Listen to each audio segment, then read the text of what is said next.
የዲጂታል 2030 ስትራቴጂ ኢትዮጵያ በዲጂታል ዘርፍ እያከናወነችው ያለውን ዘርፈ ብዙ ተግባር ይበልጥ በማጠናከር ያላትን ተወዳዳሪነት ለማሳደግ የሚያግዝ ነው። ብቁ የሰው ኃይል ማፍራት፣ ተቋማትን ማብቃትና የዘርፉን ተደራሽነት ማረጋገጥ ስትራቴጂው ዓላማ ካደረገባቸው ጉዳዮች መካከል መሆናቸውን ነው በጠቅላይ ሚኒስትር ጽሕፈት ቤት የዲጂታል አማካሪዋ ሚሪያም አሊ የተናገሩት። ዲጂታል ኢትዮጵያ 2030 ግልጽ ዓላማዎች አሉት። አንደኛ ሰዎችና ተቋማትን ማብቃት፣ ሁለተኛ ሁሉን አቀፍ ዲጂታል ተደራሽነት ማረጋገጥ፣ ሶስተኛ አካታች ዲጂታል ኢኮኖሚ እድገት ማፋጠን፣ አራተኛ ኢትዮጵያን ዋና የዲጂታል ኢንቨስትመንት መዳረሻ ማድረግ። እነዚህ አራት ዓላማዎች የዲጂታል ኢትዮጵያ 2030 ስኬት መግለጫዎች ናቸው። እነዚህን ለማሳካት የሚያስፈልጉትን መሰረቶች ሶስት ናቸው። የኤሌክትሪክ ኃይል፣ ኮኔክቲቪቲ እና ትራስት ኦር ታማኝነት።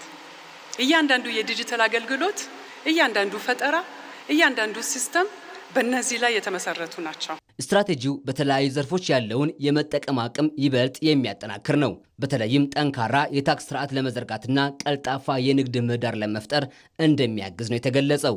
ከ20 ሺህ በላይ የነበረውን የንግድ በተለይ በፌዴራል ደረጃ የነበረውን 58 ሺህ በላይ በራሱ እንዲያሳውቅ አድርገናል ማለት ነው። እነዚህ በሙሉ በኤሌክትሮኒክ ዘዴ እያሳወቀ ያለ የፌዴራል ግብር ከፋይ ነው ማለት ነው።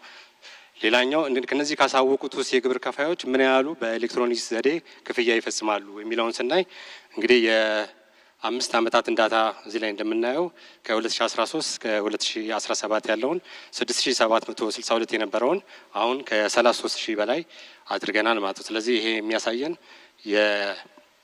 ዲጂታላይዜሽንን በመተግበራችን ተጠቃሚውም ወደ ሲስተም እየገባ የመጣበት ነው ማለት ነው። ጥቃቅንና አነስተኛ ገበያዎች ወይም ባለሀብቶች የሚሳተፉበት በስፋት በሀገር ውስጥ ብቻ ሳይሆን ሳይገደቡ አጠቃላይ ማርኬቱን ግሎባሊ አክሰስ ማድረግ የሚችሉበት ሁኔታ የሚፈጠር ነው። ዲጂታል ኢትዮጵያ 2030 ላይ ለኢኮሜርስ የሰጠው ትኩረት እንደምታዩት ነው። አንደኛ ወደ 16 የሚሆኑ ተቋማትን አንድ ላይ አሰባስቦ በጋራ እንዲሰሩ አድርጓል። ሁለተኛ ደግሞ ራሱን ችሎ በሴክተር ደረጃ ብዙ ሀገራት ላይ የተለመደ አይደለም፣ በሴክተር ደረጃ ግን ራሱን ችሎ እንዲዋቀር አድርጎታል። ከዚህ በተጨማሪም ዲጂታል ኢትዮጵያ 2030 ስትራቴጂ የዲጂታል ክህሎት ልማቱን ለማፋጠን እንዲሁም ተቋማት በዲጂታል አሰራር ይበልጥ እንዲተሳሰሩ እንደሚያስችል ተጠቅሷል። የዲጂታል ኢትዮጵያ 2030 ስታርታፕን ለስራ ፈጠራ እንደ ኢንጂን፣ ለሴክተሮች ትራንስፎርሜሽን ደግሞ እንደ መሪ፣ ለውጭ ጉዳይ በተለይ ደግሞ ቴክኖሎጂ ቤዝድ ለሆኑ የፎሬን ዳይሬክት ኢንቨስትመንቶች እና ኤክስፖርቶች እንደ ዋና አንቀሳቃሽ ነው ብሎ አስቀምጧል። ሀገራችን በዓለም አውድ ውስጥ ለሚኖራት ተወዳዳሪነት የክህሎት ልማት ጉዳይ ልክ እንደ ዘር ይታያል።